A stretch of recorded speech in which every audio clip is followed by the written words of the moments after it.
Hi, I'm Susanna Kalcic, and you're listening to Life in Practice podcast. I'm curious about the big questions in life and how we can experience more meaning and fulfillment every day. Join me as my guests share their challenges, successes, and what it means to put our purpose, our values, and our lives in practice. Hello and welcome to Life in Practice podcast. This is your host, Susanna, and today my guest is Andrea Balboni, and she's a sex, love, and relationship coach. Welcome, Andrea. Thank you. Really great to have you. Now, one of the things that really struck me about your journey and your story was that you were single for a really long time, and that was something that I really resonated with. I feel like, wow, okay, it's not just me. I'm not the only one. So tell me a bit about how did this journey start for you, and what inspired you to become a sex, love, and relationship coach? Great question. So I was single for about 15 years in a row. I had a relationship of 4 years before that, but then had been single, and now I'm 46. So you look good. Why, thank you. So I hadn't had much experience in my as a teenager, and even in so the relationship I had was when I was in my late 20s, and then was just never thought that I would be single for as long as I was after that.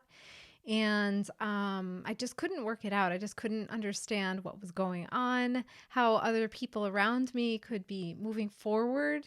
I had another friend who was also single for quite some time, and he would describe it in a really funny way. He would say, "Oh, my friends are doing laps. They're lapping me. They've been married now. They're getting their second marriage. Some of them are on their third marriage. They're lapping me. This is ridiculous."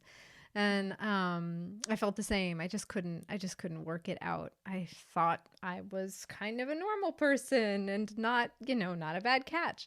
And yet I just couldn't seem to crack the code. I couldn't break free from the perpetual year in, year out single status. Yeah, and it's so true. I think the way you put that, like, and because I feel the same way, it just feels like, yeah, there is this code. Like, it's like, what's the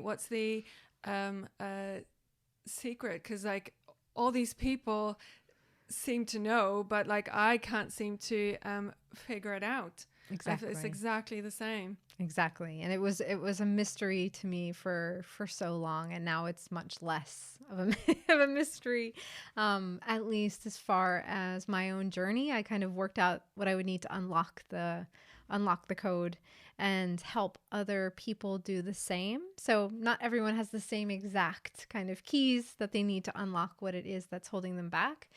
But the tools that I use to help them unlock is pretty much, there are tools that can be used in many different areas of your life and can be used for the rest of your life. So what it took was understanding what was blocking me, to become aware of what was really in the way. So some of it was mindset shift. Some of it was my beliefs about myself, my beliefs about men. I'm heterosexual. So it was, in this case, my beliefs about the sex I'm attracted to. And then also self-worth was another big one, and a few other things that were holding me back from my upbringing. Some beliefs around limiting beliefs, definitely around sex and sexuality, and my own power as a woman and how that was expressed. So it took quite a beautiful journey over time to work through those things one by one. And there are many layers to each of those aspects of me and who I am, to finally evolve into, or expand out into, or blossom into the person that I would become, that was enough to welcome in the person that I'm with now, who's an incredible human as well. So amazing. yeah, it can be done for sure. And you can do it much more quickly than I did because I'm here and I can help. Yeah. I think that's one of the gifts that's why I do the work that I do. Because I thought if I can ever crack, it was so frustrating for so many years. And I just felt like if I ever crack this thing, I'm just going to share it with the world, because having a really healthy, vibrant relationship is so rewarding and such a beautiful gift. That was just, you want to give back. You just want to share what you know, because you understand how it is when it's like, what the heck is going on here? And what do I do? Like, is there anything I can do? And yeah, the answer is yes. So amazing. Yeah. I can't wait to find out more. Cause I think when you said about like, to find a healthy relationship, I think that's key, because like, technically you can find a boyfriend or a girlfriend pretty quickly if you want to, but it's the quality of that relationship. And I think what I found sometimes is you would see people like in all these different relationships, but they weren't actually maybe healthy or happy. And sometimes actually to stay single is actually choosing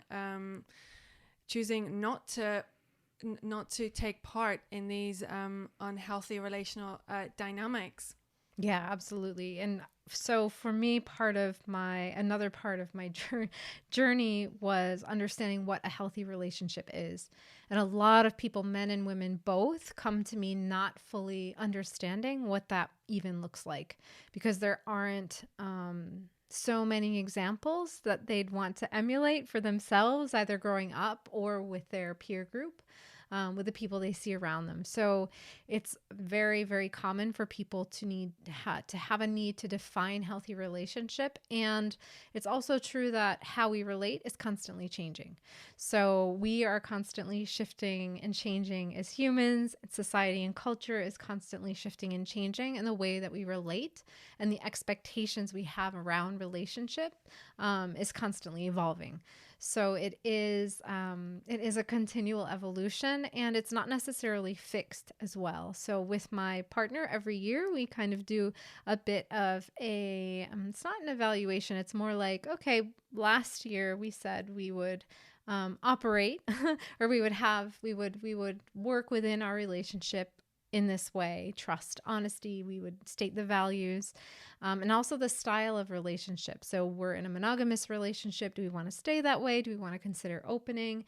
Will we ever? We don't know. But every year we have the discussion so that the relationship can feel fresh and that it meets the needs of the one and the other. So, so defining what a healthy relationship is definitely a key component. And understanding, a lot of people will also say, I feel like I'm just asking for too much. I feel like I might be just asking for the impossible. Is it like, maybe that's what my problem is. Maybe I need to step back from what I'm expecting or what I'm wanting. And in my experience, in my view, it's something to consider, in that you want to have your values, the top 5. 5 is a good number to work with. The 5 things that you value most in yourself, and then the 5 things that you value in the other person. You want those to be super clear, and those want to be there absolutely. So the things that you value in yourself, you want that other person to also reflect back that they also can see that in you and value that in you. And the things that you're looking for, the values in another person, you definitely want them to be there. It's when we start to, so a few things can happen in very early stage of relationship. We were sort of speaking about this or alluding to it before. We can tend to project onto the other person things that we want to see.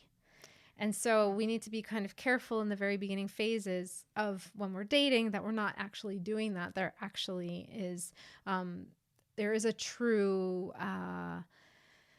They truly are. The person that is in front of you is human and is going to show their true self over time.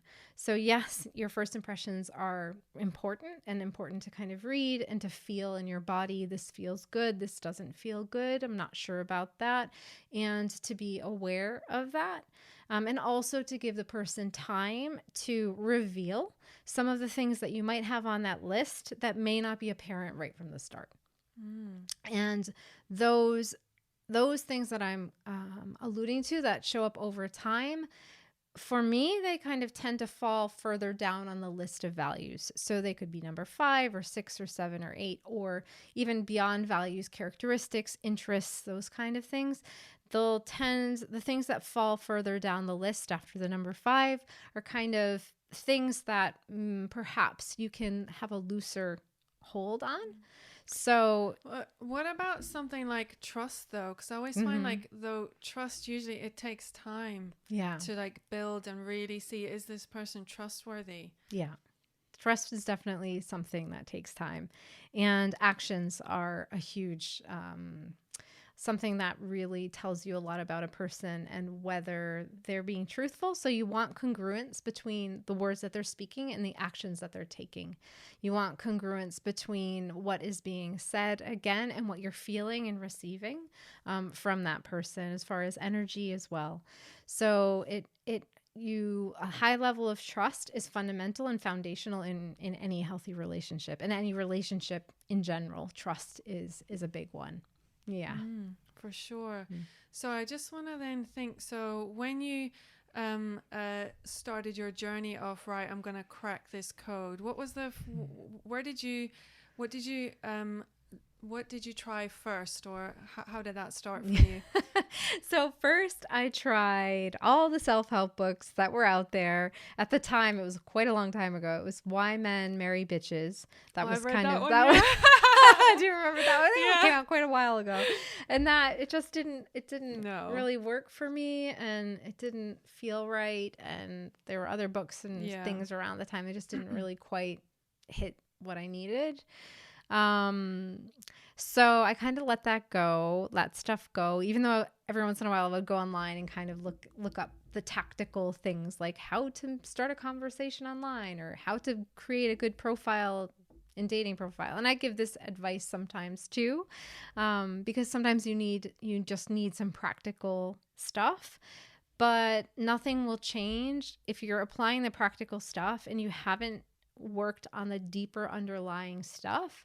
Then you won't get the results that you're hoping for, because it needs to all kind of work together and become a machine. Not a machine, but just something that you live and embody, as much as something that you understand how to do with your logical brain, with your rational brain. Like applying a tip in a very analytical way is great, but you also need to embody the value that underlies it. Not necessarily the tip, but you need to also work on the deeper layered stuff, like your self-worth. Like I was mentioning, for me, my self-worth, my understanding of men and masculinity, and having a healthy relationship myself to that, and to men in general. Because I definitely didn't have such a healthy relationship to men and masculinity before that. So it's a combination of things, but definitely the deeper level work was really important, is really important. Yeah, absolutely. So then you read a few of those right. Self-help books, and then what did you what did I do? So I was starting, I had many years, in the late 90s even, I was starting to do yoga and starting to get explore a spiritual path. So was it going to be Buddhism, which kind of felt like maybe the closest thing, and then it sort of morphed into Taoism, but then there wasn't a teacher around, or I didn't find the right school. So I kind of took a break from that exploration for 5 years, maybe more. And then when I moved to London, I was in Italy, I moved to London. before I was in New York, then Italy, then London. So New York's where I started kind of yoga, and this philosophy kind of thing behind yoga is kind of good too. I like this mindfulness-y kind of stuff. Took a break in Italy because just didn't have the right space or the right teachers around. Came to London and was just walking on the street near my flat and saw that there was a tantra school that was also doing yoga. And I thought, okay, maybe they have some good yoga teacher in there that's going to help me continue what I had started in New York. And tantra, I have no idea what that is, but whatever, I'll just go check out the yoga teacher. So, so I went into the school and started to, I never went to a yoga class there because I asked them what tantra was, and they explained to me that it's a philosophy. It's a yogic philosophy. It's an ancient spiritual path for people. And in the belief system of tantra, sex is sacred. And there was something there that was really interesting where I was like, yes, okay, this is really interesting. I intuited from when I was really young that sex could be something that could lift you higher and carry you like the highest forms of art can beyond kind of this world into this other place of just beauty, expression, freedom, bliss. And so even though I hadn't necessarily experienced sex at the time, I was quite young. Well, youngish. I was a really late bloomer. The first kiss from my first boyfriend when I was 16 that's what kind of gave me that message. It was like, wow, this could be so much more. This is so incredible. And so when I went into the school and realized that there's this whole entire spiritual tradition that embraces sex as part of a human experience that is also sacred, I thought, okay, right, this is for me. I'm in the right place. And I was hooked from there. Amazing, That's what started the deeper levels of change that I needed, and healing that I needed, because I needed to heal quite a bit. That finally shifted, and it took years. It took me about 3 years before I've met my first kind of boyfriend, breaking out of the period of singledom, and then eventually met the guy I'm with now right after that relationship kind of ended. But yeah, it's such a beautiful journey. It's a huge part of how I coach. It's a huge part of how I live and how I teach and what I believe. And it's it's a beautiful, beautiful tradition that is very misunderstood. Yeah, I know. Because normally when someone hears tantra, they have an idea of like tantric sex, and they have like, as you say, maybe not the right idea on what it means at the core. So what are some of the main things that you learned through tantra then? About myself? Yeah. That my body is a temple, as they say, that my body's sacred. That sexual energy is an energy that like turn on. So sexual energy is turn on is sexual energy. It's creative life force energy, super positive, super healing, super nourishing for your body, for your soul. And you can move it. You can move it through your whole body to experience bliss, pleasure, orgasmic states, and higher states of consciousness as well. And really, so I learned that sexual expression can be more than I thought it was or knew it to be.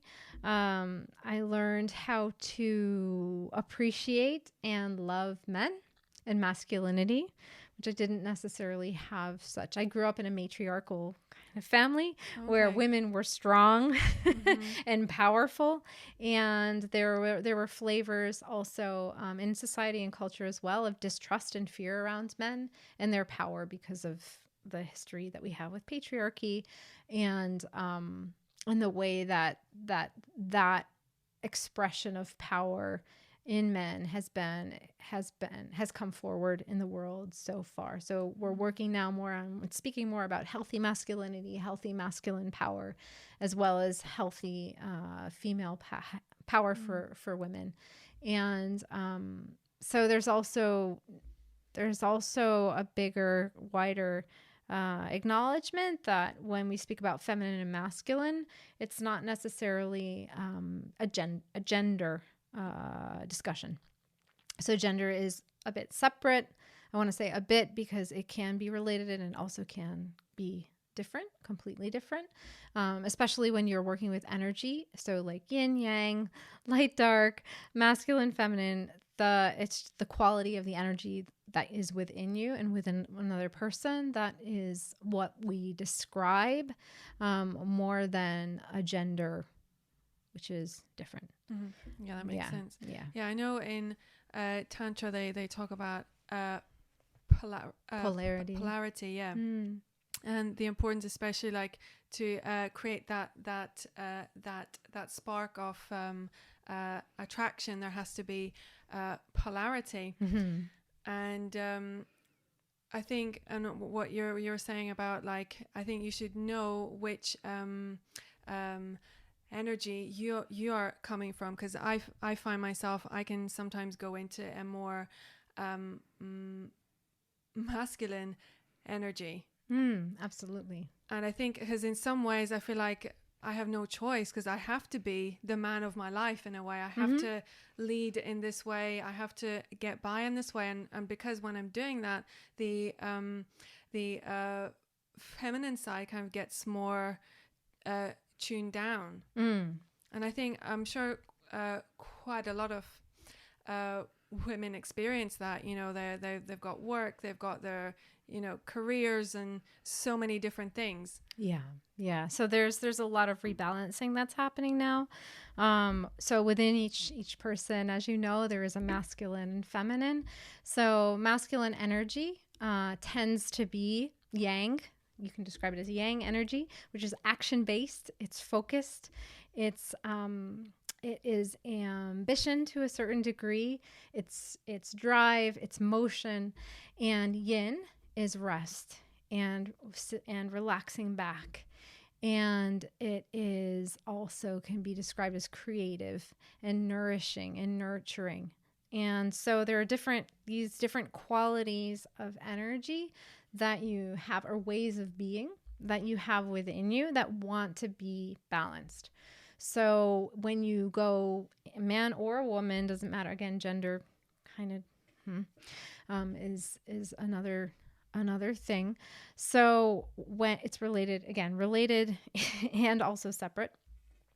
So when, as a woman who is looking for balance in her life, it is absolutely powerful and wonderful to drop into your masculine, to be focused, to be present, to do something with absolute determination and drive, and to be there and to show up and to do it. And that's incredible. And it's to be celebrated as well. When we don't have enough space in our life for the yin, for the softness, for the relaxing back, for the sensual, for the luxurious, for the feeling side, for the creativity, which just has flow with not necessarily a direction. When we lose too much of that space for that, that's when we can start to feel out of balance and like a man, or too manly, or too, I feel like I'm, a lot of people will come to me and say, I feel a bit dead inside. Yeah. I feel like I'm just in that energy that's so nourishing of that. It needs space, it needs air, it needs breath. And modern life is tough, and a professional career can be quite demanding. And in many corporate environments, and this is changing, but in many corporate environments, there's much more of a call for yang. There's much more of a call for doing, for producing, and also for creativity, because we want the creativity. It just then, if you are wanting to be seen as a leader and someone it's kind of like always this call to the yang much more in the corporate environment, whereas there's very much a need for the feminine. And that's why I feel that there is much more of an emphasis on emotional intelligence and mindfulness and taking time now, and because it's been out of balance for so long. And so we're coming back to appreciate the power in the softness, the power in the receptivity, the ability to receive rather than to go and do. And polarities, both sides of the pole, can't live really or survive without the other. So too much masculine and you feel flat. Too much feminine, yin, I don't really try to get away from feminine and masculine, but too much yin can lead to chaos. So there's shadow sides. There's a shadow side when you go into imbalance on either sides of the energy. So that balance is what we're coming back to again and again and again to try and find that balance. And am I feeling burned out? Am I feeling crushed? Okay, do I need space? Do I need some nourishing? Do I need some sensuality? Do I need to just luxuriate? What do I need to get back to wholeness so that I can go out there and kill it again? Kill it. It's like not necessarily positive, but go out there and do what I want to do in the world and make it happen, and realize it. Yeah. So what does this mean then, like on our journey in trying to find the right partner? Yeah. So this is different for everyone. This is definitely different for everyone. And so if you are a person in when you're thinking about relationship, you want to think about how would you most want to be in that relationship? Do you most want to be in a yin state where you're receiving and there's softness and you're the nurturer and the caretaker? Or do you want to be more in the yang side where you're more determining the direction of things and you're more of presence and you're more of a solid rock for the relationship? And when do you want to be one or the other? So there's also an interplay, and that's when the relationship can be really rich, when sometimes you're leading, sometimes you're the one doing things and going for it. And then there's other times when it's really wonderful to let the other person take charge and open the door and bring you gifts and do wonderful things like that. So, again, without a traditional gender, labeling that needs to happen at all. Like you can be one energy or you can be in the other energy, whether you're a heterosexual couple, whether you're non-binary, whatever your the style, again, whatever relationship you're in with whomever you're in that relationship with. It's more of an understanding of, in this moment, what energy do I want to embody? What do I want to express? What do I want to feel? And because there is something to be said for when there is that contrast in energies, that there is really a dynamism, there is really fire, there is a spark when there is that definite, I'm definitely in my yang right now, I'm going to go for it. My partner loves it. He's like, yeah, I'm just going to relax back and you're going to take care of me. And he's so happy. And then there's other times where I'm like, right, just tell me the direction to walk in. I'm just going to follow you today on this path. So, we also in our relationship very much have an interplay, and it's freeing. It's freeing for both people because they can find within them this expression of both sides of them that really is what we all have within us, these two yin and yang energies. So, yeah. Amazing. So then you did the Tantra then, and you explored that. And what was the next step after Tantra? So that Tantra, to be clear about what that was. So the first 3 years in the school I was studying in for Tantra, it was a lot of philosophy, a lot of tantric philosophy, which is very similar to yogic philosophy, because it's part and parcel with this. It's the same tradition basically. So Tantra is one of the, I'm not going to technically describe this correctly because I always forget, but yoga is a part of the tantric tradition. You should probably edit this bit because I never quite get it right. But so the sex and sexuality aspect of Tantra is just one tiny bit of a much bigger school of wisdom and knowledge, which today we tend to understand as mindfulness, being mindful, being present, being in the present moment. A lot of Eckhart Tolle's work is very much in that tradition of taking time, of connecting with yourself deeply, finding guidance within yourself and understanding your full human nature. So the time that I was in the school, I didn't have a lover actually. I was still single for the time that I was in the school, doing that work on myself. So exploring my own sexuality, exploring what it meant to be a woman, exploring how it was to relate to men, but didn't have lovers, didn't have, kind of the things people often think people in tantric communities do and have. There, we had practices with people, but it wasn't sexual, in that I didn't have lovers.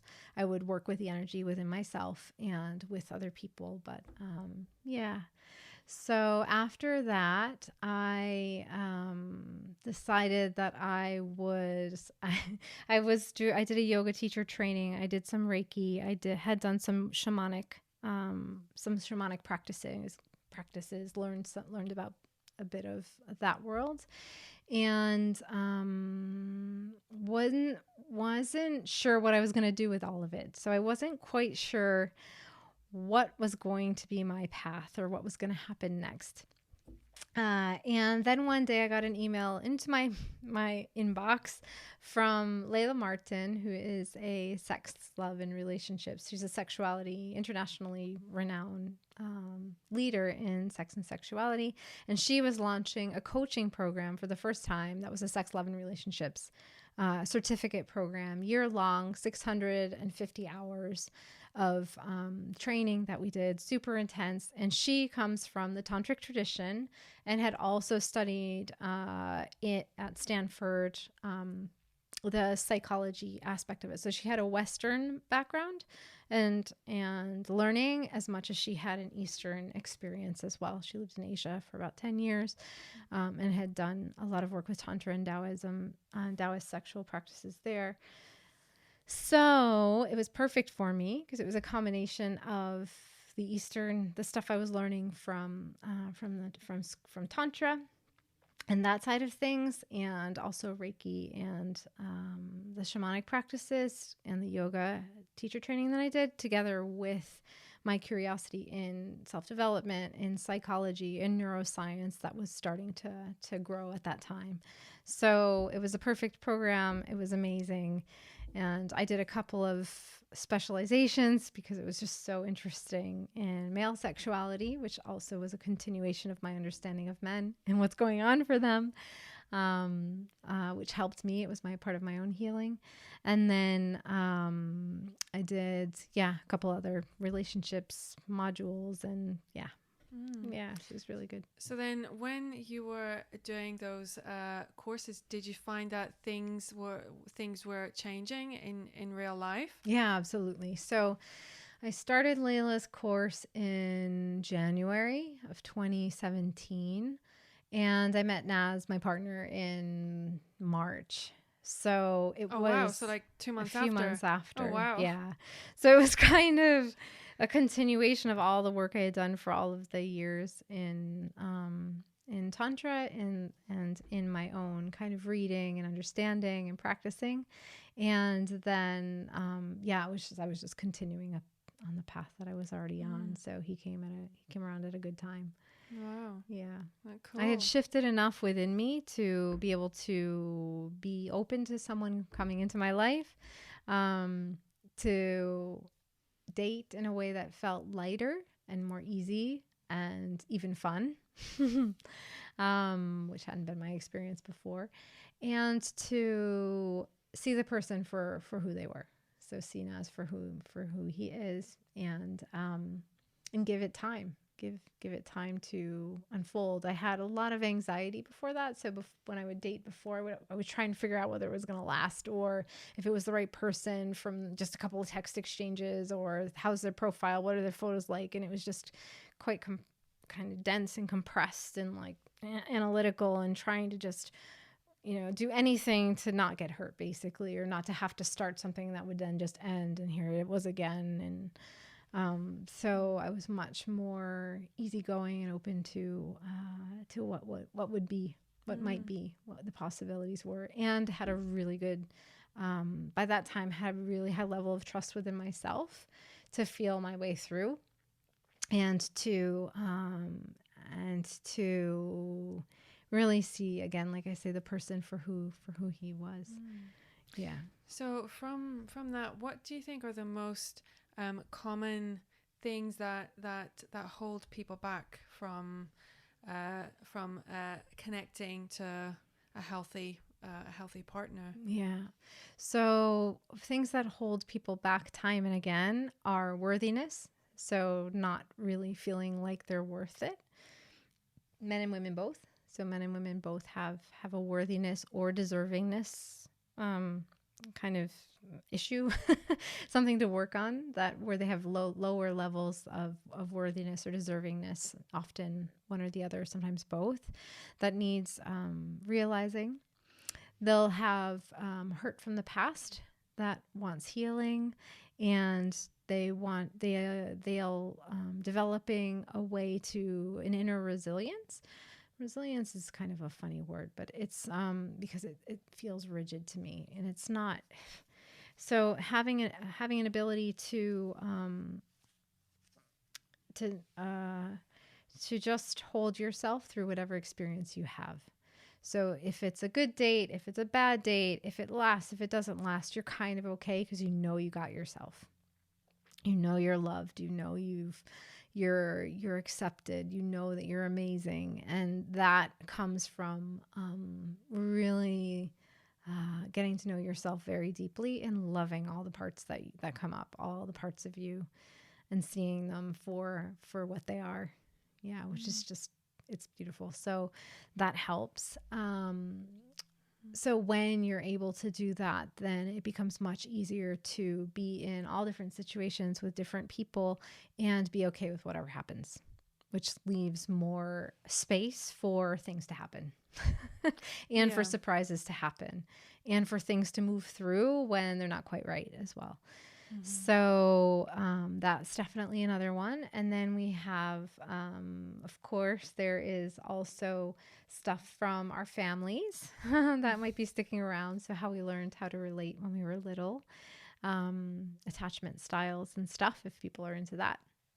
That can be helpful to understand how we attach and how we feel when we're with other people based on how our relationship with our parents were, what our caretakers were, our family members were. So sometimes there's stuff to, often, almost always, stuff to work through there. Then there's society, culture, religion. So there's usually a lot of beliefs that we've learned that aren't necessarily supportive of us moving forward into love. So we want to rewrite some of the belief systems that we have, or some of the beliefs that we hold. And so that is another part of it. And what else is there? I feel like there's getting clarity, like you said from the beginning, on what healthy relationship is, what it's going to feel like when you have it, what it's going to feel like in your body when you have it, so that you can recognize it when it shows up. And feeling, also experiencing the emotions of it before it even arrives, so that it's a little bit of law of attraction stuff where you know how it is when you meet someone and you vibe. It's that if you're on a vibe that you want to meet, where you're high vibe, you're in a great space, then you're going to attract in or be attracted to other people who are in a great space too. So simple physics. Like attracts like in some ways. So in some ways. And then so those are some of the things relating to sex and sexuality. Also, if there's any healing that wants to happen, a lot of us have gone kind of what feels like innocent bad dates that hang around, all the way through to being with people and intimate with people we didn't really want to be intimate with, and or even more kind of traumatic experiences that want cleaning and clearing. So that can also be something that will hold people back. You want to clear it from your body. Quite a lot of stuff there. Yeah, there's to a work lot through, there. Yeah, and not everyone has all of it to the same degree. So some people, the people where they move the easiest through things, is that they've started to look at things. They have an awareness of what's happening. or what's happened, and they're starting to understand it. They just don't know what to do to move forward. So those are almost the easiest people to work with, because they have a level of understanding. Now they just need to kind of be brought forward. And then there are some people who are really still identifying with all of their thoughts, and identifying with their what they grew up with in a really tight way, or what society and culture. So for those people, it's interesting, because they're working on raising, or you're working with them on separating the thoughts and the beliefs from them and who they are. That first step of kind of awareness that I'm actually not the things I think. And it's something that I'm definitely still working on, because it's a lifelong practice. But for people who are really connected to their body, so who have body-based practices, the work will go faster as well, because they're connected to their physical body. So if they're yogis, or if they do sports, or if they're just used to coming back into their bodies and being in their bodies, then the body is a vehicle also for moving through and forward faster. So and I think what you perhaps have already said as well, it's like you can feel inside your body whether a person is good for you or not. And I think like, how do we learn to use our intuition? Because they're like, I have experienced, like, with some people, they seem to be like great, they do this, they do that, but inside I just felt there's just something off about this person. You know, I still kept, like, oh, let's see, like, let's be positive, and like all these kind of red flags were showing up, but like I just thought, no, it's gonna be okay, like, he was my friend and everything. But and then, but from like quite early on, I felt it inside that there was something off about this person. And like later down the line, things, it was true. So why do you think, and I think I'm sure I'm not the only one who has this experience. So why do you think that when we do feel those things, we still carry on anyway? Or how can we really trust our intuition? How do we know, okay, this is my intuition speaking, and not just like fear or paranoia, or like maybe old trauma, or like some kind of pattern or anything like that? Such a good question, and so not easy to answer. So, and this is a huge part of the work I do, because I work with people with their bodies a lot, to uncover what's really going on, what's happening. Is it a fear? Is it a fear-based reaction that you're having that's actually protecting you from getting close to someone who actually could be good for you? And healthy? Or is it an inner knowing that there's something just not right here, and it's alarm bells and red flags? So a really good way of working with the parts of you that show up strongly like that is to speak to them as if they were another person. So speaking to that part of you and just saying, hey, belly, you're tightening up. I feel ya. What's going on in there? What have you got to say? And just listening in for an answer to see what's coming up, and starting to dialogue with that part of you and understand, what do you need, or what's going on here? What are you trying to tell me? And generally when those pieces show up like that, it's trying to keep you safe regardless. So whether it's keeping you safe because it's afraid that you might get rejected, it's doing a protection job. If it's showing up because it knows that that person's actually not safe, then it's still doing a protector job. So distinguishing between, okay, what's good protection, or protection that's helping me in this moment, and what is, fear. A really good way is to work with that piece, to try and understand, and then also tap into a part of you that feels super powerful. So once you've kind of spoken to that part that's like scared and protecting you, you're working out what it needs. It might have the information that you need. If it kind of calms down, but you're still unsure, then tapping into a part of you that feels really powerful and open, and asking that part of you, does it feel really good right now to move forward? Or does it feel better for me to take that power and move away and see what comes up? So if that empowering part of you, that powerful part of you is like, get the freaking heck away, then you move away. And if it's like, actually, no, it's safe for you to move forward, then you move forward. And practicing a huge amount of compassion for yourself as well, that these are really tricky pieces to figure out on your own. And it's not always going to be 100% clear. So the most important thing is to give yourself the time and space to get clear and to be sure. And then when you are sure, to move forward. Yeah, and you brought up a really important point about the fear of rejection. I think that's such an important thing to talk about, because sometimes that fear can hold us back from saying how we truly feel, or even maybe not even try to like talk to a certain person, because I think, oh, they'll probably like they'll say no, or they don't care. But how do we? And obviously, as with life, rejection is a big part of it. So how do we also not take rejection so personally as well? Because sometimes I know with me, like if have experienced it, sometimes it must be like it's me, like I'm not worthy. But it's actually, it's that person, they don't see like, they don't see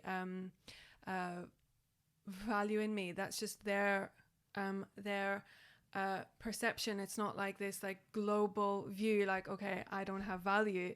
So but it's very hard not to take that personally sometimes. So how would you advise someone if they're going through, like, they're afraid of rejection, or they've experienced rejection? Great question. Another great question. So, and you pretty much nailed it. You pretty much are onto something when it's about like you said, it's about understanding your value and your worth, and knowing what you are worth, and knowing your value, and that sense of worthiness coming from the inside. So really deeply embodying, knowing deep within you your value.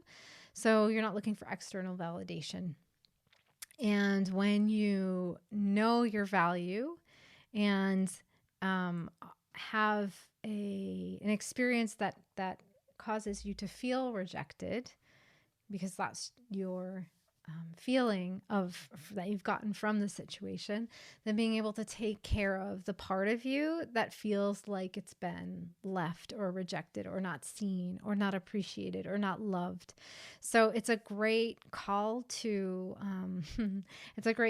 practice more compassion, more self-love, and I would follow my mind pattern. So if I started to think, oh, that person's looked away, maybe it's because I'm not pretty enough. Maybe it's because I'm wearing some silly clothes. Maybe it's because usually it's a physical thing. Then I'll realize, okay, once again, here I am not appreciating my own unique beauty. Here I am not really seeing myself for what I actually am, which is a unique expression of beauty and humanness on the planet that no other soul that's ever lived up until now, and all of the billions of years the planet's been around. Humans haven't been around quite so long, but and just not really fully loving myself as I would love to be loved. So it's not easy. So I'm not saying it's the simple solution. Yeah, just rejection. It's easy. You just keep loving yourself. It's definitely a practice. And just coming back to yourself time and again and loving yourself down just like you want to be loved is the surest, fastest. There's also something that you started to speak to, which was, for connection to happen, it does take vulnerability. So putting yourself out there, speaking, showing up as an authentic person, the authentic you, and revealing a bit. It doesn't mean you have to, open the floodgates and tell everyone what feels safe to share, of course, and finding your edge with it. So when you share vulnerably and speak to whatever it is that's come up for you, then that can absolutely foster connection. And it can also decharge that part of you that feels unsure. So, for example, if you see someone and you think they're kind of cute and you're like, hey, he's kind of hot, you could even say something like, hey, you know, you're making the butterflies in my belly come alive. You're kind of cute. And so when you acknowledge that nervousness or you acknowledge that fear, then it can decharge, like the little butterflies kind of quiet down a bit. You feel better because you've just spoken whatever it is that you're experiencing, and the other person will, you know, often come towards you because you've been brave enough to say hi, even though the butterflies are flying around. So yeah. Does that answer your question? Yeah, definitely. So just to, our time is going really quickly. Just to, when you talked about like there being like trying to crack the code. So what have been like, to look back on your journey, what have been some of those like keys that have unlocked things for you? Yeah, definitely understanding my my sexiness, which has its own unique flavor. That doesn't look like what I think or thought it should be, or could be, or why isn't it more like this or that? And it's something I still work with. Understanding not just what women have as kind of things to work through, like what we have, like you mentioned before, with work and feeling like we have to be, and then feeling too masculine. And whereas with men, understanding some of the things that they struggle with because of society and culture has helped me as well. So, for example, it's difficult for men. It's become cliche because we talk about it so much now, that they can't express their emotions, or they aren't emotional. And understanding that for men, it hasn't ever been safe for them to be in touch with their emotions, never mind express them. That it might take them a little bit longer to share with you what they're actually feeling. And it takes a bit of patience and time for them to open up. So it's made me a lot more compassionate towards men and the things that they're working with, the things that they're working through. And it makes it so much easier to love them. So you see, I actually find myself, I'm actually quite like that. I really don't like to share my feelings. Yeah. So that's why it's really, really interesting. Yeah. And it's every time you or me, go to say men are like this, women are like that, there's always the next person who shows up is the opposite sex to whatever that generalization I just made is, and is experiencing that thing too. So the generalizations as far as gender, yes, there are some patterns that come through for sure. And I work mainly with cisgender people, so people who are born, well, everyone knows what cisgender people are. So I work with some people who are bisexual and gay, but I don't have a vast amount of experience working with people who don't identify on the that aren't in the, what's the word I'm looking for, that wouldn't say I'm a man or I'm a woman, I'm exploring, or I'm like non-binary. Yeah, there you go. Thank you. So yeah. So it's definitely gender is such an interesting and complex kind of thing, and yet it's helpful, I think, when we talk. And so I feel like it's helpful when we talk more about yin and yang and the quality of energy, because gender is just, it's another layer. And like I was saying, it can be related to the energetics of things. And it's a much more complex discussion than I'm equipped to have. It's like evolutionary psychologists, evolutionary biologists, people who do gender studies will be able to have that would be a much more helpful and rounded conversation than what I can contribute, and very, very humble in that, because it's just not something I have had much experience with myself. So yeah. Sure, yeah.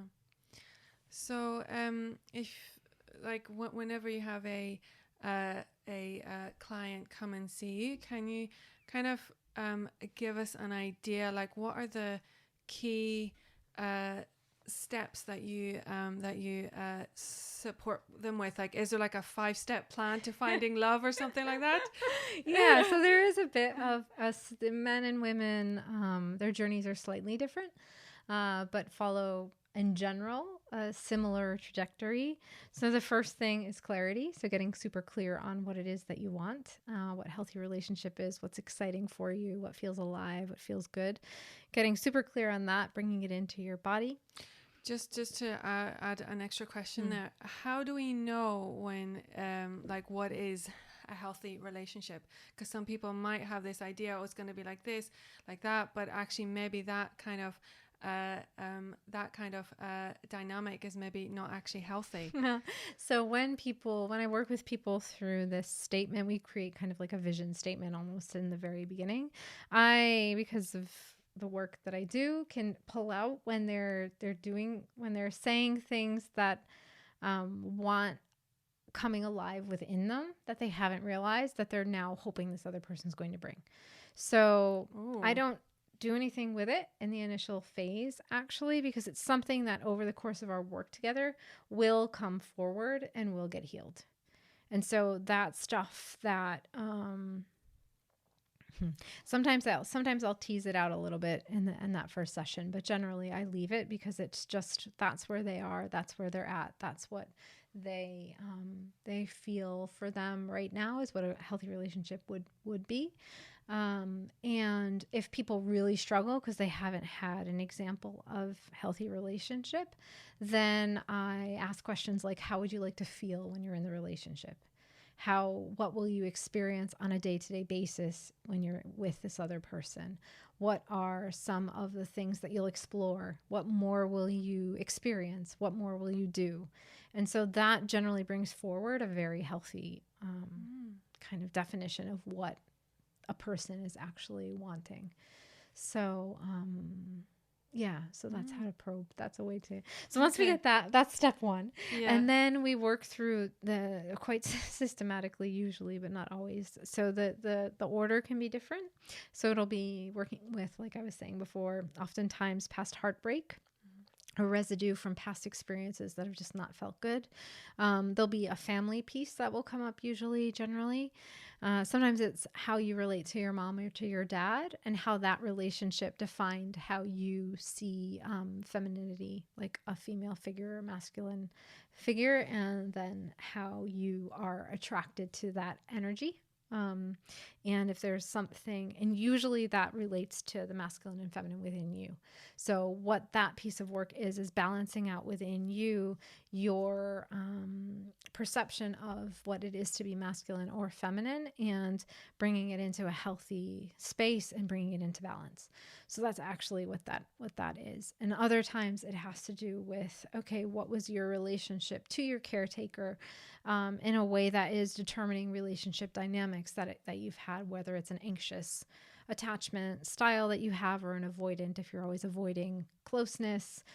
Are there some clues there as to what's going on and what's happening? So that can be another. And then there's a separate piece on value, on self-worth, and deservingness. Do you deserve it? Are you worth it? That will bring up other stuff that's happening. A huge topic. It's such a big one. And it pretty much, these things that I've designed a program based on the things that kept coming up and coming up and coming up. So this is why it's so systematic like this, because that's generally what comes up for men and women both. And then sex and sexuality. So what is your relationship like with your sexuality, with your body, with pleasure, with opening to pleasure, with experiencing pleasure, with seeing yourself as a sexual being, as a sexy human that's attractive and gorgeous? How are you in that space? Are you able to feel pleasure in your body and welcome it in? Are you able to enjoy your body and pleasure and sex in the way that you want to? Are there any addictive tendencies that are happening? There's so much porn, so there might be a porn addiction or a wiring to experience pleasure only in one way. So we work on that kind of stuff as well. And sometimes communication. So sometimes basic communication, depending on who comes and what they're coming with. And by this time, they're totally in such a good place. Empowerment through all of this.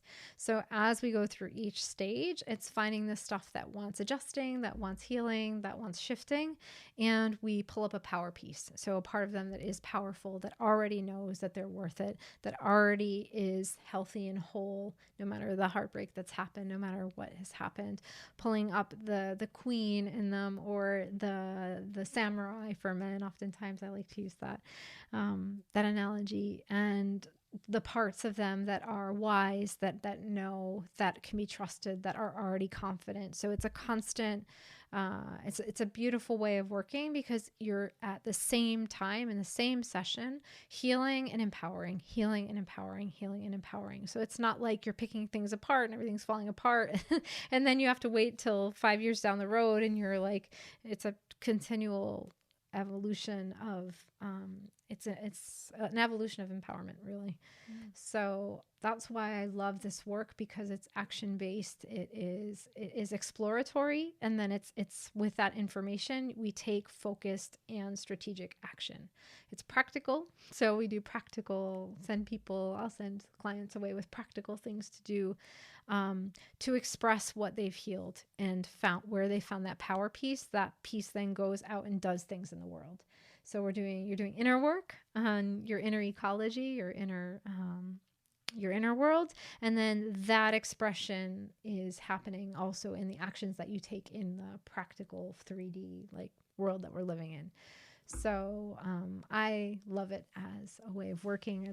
I love working with people. I love seeing how fast they change and how much they get to have what they want in their lives after years and years and years and years of not. So it's such a special gift to be able to do this work and to be part of human evolution on the planet, or where we are at now, helping to bring myself forward as much as the people that I work with, because it's healing to keep working with people in this way for myself, and very, very humbling as well.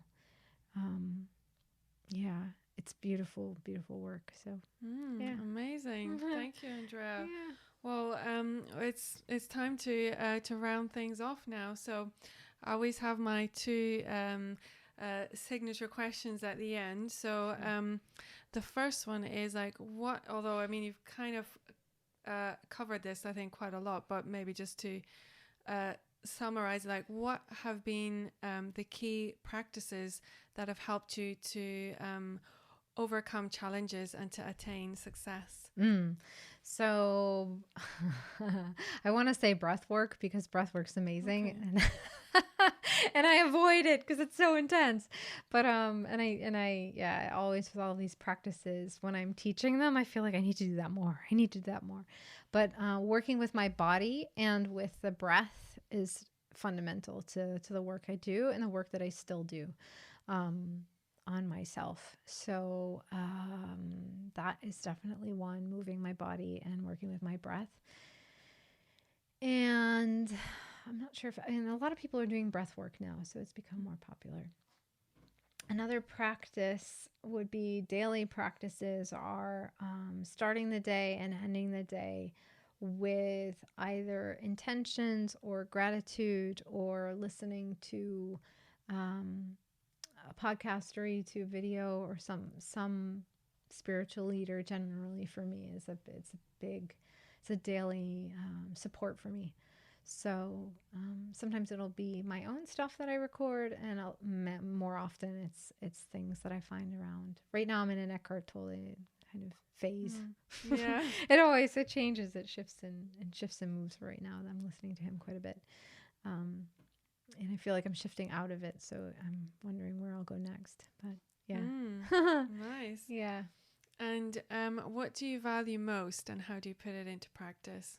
I value most, I think, evolution, personal growth, and I value most, what my deepest value or my biggest contribution I hope to make on the planet is helping other people get what they came here to do, or do what they came here to do, get what they came here to get. So I came to have a rich, beautiful relationship with someone for sure. And I was going to work for that until the end of time. And I will work for it until the end of time. And so for anyone else who wants that as one of the main things in their lives, that is what, yeah, that's where I can help. And if they have different deep missions on the planet, then supporting them in that too. So oftentimes the work that I do with people goes beyond the relationship piece, because it's work that touches all parts of them. So finding your true purpose would be where I feel most at service to people on the planet, and most in my zone of power. I don't know if power is the right word. Zone of service, zone of contribution to the planet. I feel like, it's when I feel happiest myself too. So it's, it works both ways. Oh, amazing. When you're feeding people, you always get fed. Yeah, of course. Yeah. Oh, amazing. Thank you so much, Andrea. You're so, welcome. If there's anybody who would like to find out a bit more about you, where's the best place to find you? So my website, that's got lots of information on my programs. I'm on Insta, YouTube a bit, Facebook a bit, and send me a message. I'm always happy to hear from people. DM me, say hi, and I would love to have a conversation. Amazing. Thank you so much, Andrea. And thank you so much for listening. If you enjoy this podcast, please subscribe. And if you thought that this episode could benefit someone, please share it with your friends. And I'll catch you next time.